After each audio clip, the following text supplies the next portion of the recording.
Index of service production की अगर हम बात करते हैं तो सांख्यिकी और कार्यक्रम कार्यान्वयन मंत्रालय जो मॉस्पी है, तो सेवा क्षेत्र में अल्पकालिक परिवर्तन पर नजर रखने के लिए जुलाई 2026 में सेवा उत्पादन सूचकांक, जो आप बोल सकते हैं इंडेक्स ऑफ सर्विस प्रोडक्शन, और इसको क्या किया है कि वो शुरू करने की तैयारी कर रहा है। ठीक है, तो इसके बारे में हम लोग देखते हैं। अब देखा जाए तो जीएस पेपर 3 में इकोनॉमिक्स हो गया, विकास और आर्थिक संकेत, सोर्स है पीआईबी आपका जुलाई।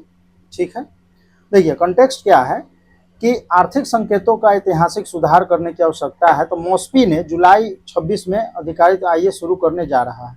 निगरानी की अगर हम बात करते हैं तो सेवा क्षेत्र में होने वाले तीव्र, अल्पकालिक और उच्च आवृत्ति फ्रीक्वेंसी नजरों पे परिवर्तन पे हमें नजर रखना है। तो देखिए सर्विस सेक्टर में जो है तीव्र परिवर्तन होता है, कम समय के लिए होता है और उच्च आवृत्ति में होता है।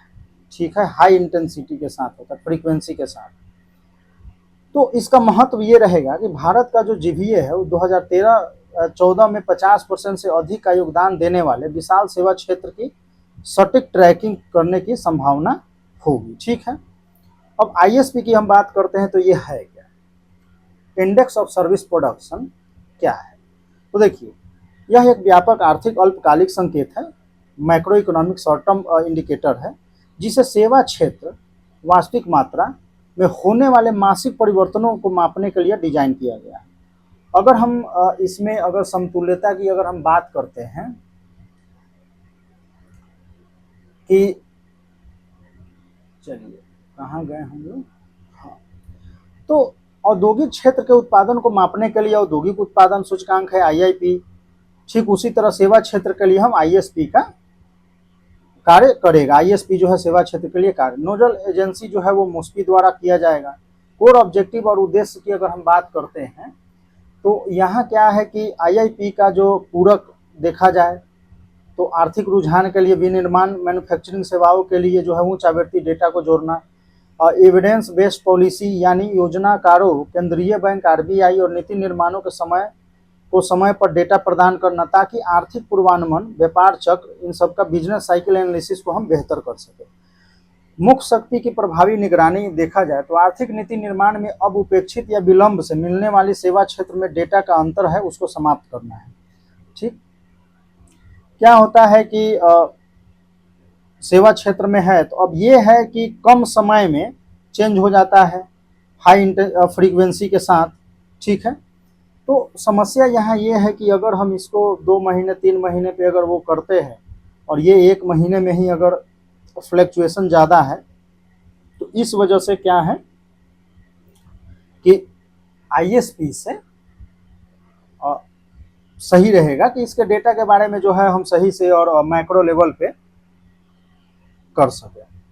डेटा सोर्सिंग स्ट्रक्चर की अगर हम बात करते हैं तो देखिए 3 ऑपरेशनल पाइपलाइन होगा इसमें, जैसे जीएसटी डेटा स्लैब हो जाएगा, प्रशासनिक जो हो जाएगा और आईसी हो जाएगा। ठीक है, ASI इसको बोलते हैं annual service of incorporated service sector enterprises for non government health education, जो क्या है सब सेक्टर, यानी आप इसको बोल सकते हैं इस तरीके से कि गैर सरकारी स्वास्थ्य और शिक्षा उप क्षेत्रों के लिए निगमित सेवा क्षेत्र उद्यमों के वार्षिक सर्वेक्षण का अनुमान प्राप्त करना। ठीक है, प्रशासनिक अभिलेख की अगर हम बात करते हैं एडमिनिस्ट्रेटिव रिकॉर्ड की, तो हवाई और रेलवे परिवहन जैसे क्षेत्र में के लिए मात्रा संबंधी मैट्रिक्स, बैंकिंग और बीमा क्षेत्र से सीधे प्रदर्शन लंग करना। ठीक है, और जीएसटी तो आउटवर्ड सप्लाई, जीएसटीआर फाइलिंग से एकत्रित जो है सर्विस अकाउंटिंग कोड्स, सैक उपयोग करके वास्तविक समय और सेवा टर्नओवर का हमें आकलन करना। ठीक है, कैलकुलेशन मेथोडोलॉजी की अगर हम बात करते हैं तो देखिए डिफ्लेशन और भार निर्धारण वेटिंग की हम बात करेंगे, जिसमें रियल वॉल्यूम एक्सट्रैक्शन होगा, यानी मूल आधारित नाम मात्र के कारोबार आंकड़ों और वास्तविक मात्रा के बदलने के निर्दिष्ट सूचकांकों का उपयोग करना है। थोक व्यापार यानी थोक व्यापार सूचकांक का उपयोग करना है। बैंकिंग, बीमा तो सीपीआई का उपयोग करेंगे। समान उपभोक्ता सीपीआई का, अन्य उप क्षेत्रों के लिए तो विशिष्ट सीपीआई डिवीजन या सीपीआई गैर खाद्य का उपयोग किया जाएगा। गणितीय सूत्र भार की बात अगर करते हैं तो देखिए राष्ट्रीय लेखा सांख्यिकी से प्राप्त जो जीवीए है में प्रत्येक क्षेत्र के सापेक्ष योगदान के आधार पर और लाफेस्फेयर जो है वॉल्यूम इंडेक्स सूत्र है उसके द्वारा संकलित इसको किया जाएगा। ठीक है, आधार वर्ष की अगर हम बात करते हैं मुख्य विशेषता में, तो देखिए 24 से 25 इसका बेस ईयर रखना है और जो संरचनात्मक नवीन देखा जाए और सीपीआई की नई श्रृंखला के साथ तालमेल को सुनिश्चित करेगा। फॉर्मल सेक्टर का स्कोप यानी औपचारिक कॉर्पोरेट सेवा क्षेत्र को दर्शाता है और आधारभूत ढांचा जीएसटी के दायरे में जो पंजीकृत इकाई है उस पर यह टिका हुआ है। मासिक प्रकाशन चक्र होगा, इसको यानी 29 तारीख को जारी किया जाएगा, लगभग 60 दिनों के संरचना अंतराल गैप के साथ प्रत्येक माह की 29 तारीख को। स्ट्रेटजिक एक्सक्लूजन और फेज 2 की अगर हम बात करते हैं तो ढांचे की सीमा और चरणबद्ध कार्यान्वयन, तो क्या इसमें हम शामिल नहीं करेंगे? तो देखिए गैर बाजार, अत्यधिक असंगठित विशिष्ट सरकारी गतिविधियों को इसे बाहर रखा जाएगा, जिसमें लोक प्रशासन, रक्षा, व्यक्तिगत सेवा, जुआ, सट्टा, आवास रहित सामाजिक कार्य, केंद्रीय बैंक, मौद्रिक गतिविधियां। चरणबद्ध कार्यान्वयन की फेज वाइज इंटीग्रेशन की बात करते हैं तो गैर सरकारी जो है स्वास्थ्य, शिक्षा उप क्षेत्रों के शुरुआत में शामिल नहीं किया गया है। इन्हें बाद में ढांचे में तब एकीकृत किया जाएगा जब AISSE सर्वेक्षण की अंतिम रिपोर्ट आधिकारिक तौर पे उपलब्ध हो जाएगी। अगर हम इसमें उत्तर लेखन इन सब के लिए तो आप देख सकते हैं इसका कीवर्ड है मुख्य आर्थिक प्रभाव। तो देखिए यह सूचकांक भारत की जीडीपी गणना के अग्रिम अनुमानों को अधिक सटीक और त्रुटिहीन बनाएगा। सेवा आधारित इस देश में मंदी के उछाल संकेतों को समय रहते पकड़ने में मदद मिलेगी।